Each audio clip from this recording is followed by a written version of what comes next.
Greetings, young artists. It is good to be back in the classroom. So if you are at home, hello, greetings. I'm going to teach you something that I think is very important, and some people call it cheating. Now, I don't think tracing is cheating because I think that when we use our hands to show them how to do the right thing over lines that are perfect, it helps us learn how to do the right thing. So the first way is very simple.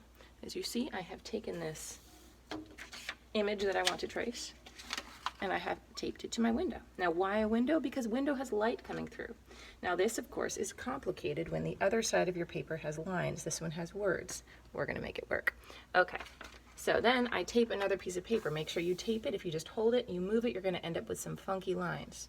So all I have to do now is take my pencil and trace my lines right over the top of them, and I will have these lines.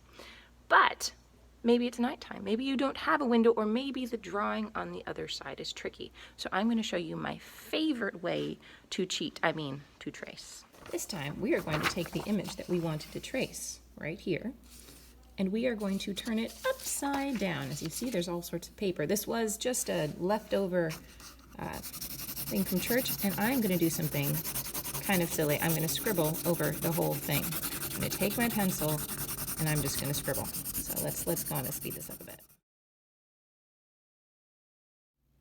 And there you have it. As you see, I have some great coverage all over here, and that's really important. You'll see why in just a minute if you haven't already figured it out. I'm going to take my paper and I'm going to flip it over. This is what I want to color on. So if you want to use a watercolor paper or a thicker paper, you can do that. But what we're going to need to do here is tape this down. Same reason. If it moves, you're going to be sad.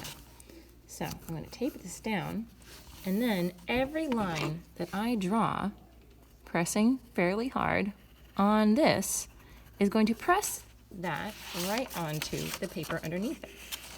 And we will do what's left of that afterwards. So, all right, I'll speed this up again.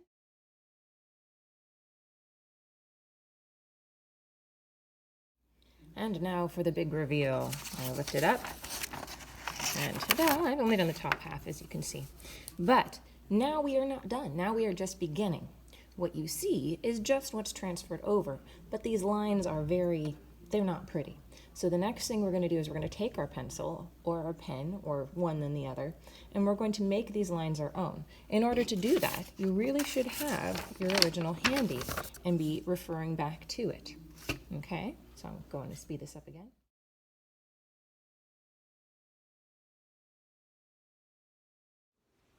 And there you have it, tracing or cheating in two different ways. Now, the possibilities with this are literally endless because, of course, I've done an icon because it's my favorite thing to draw.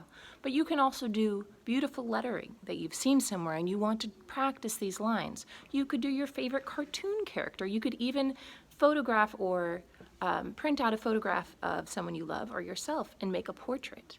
I have done this method to do pictures of dogs, of cats, of people, of icons, of characters, of letters. I've done all these things myself. And the more I do, the more I practice these perfect lines, the better I get.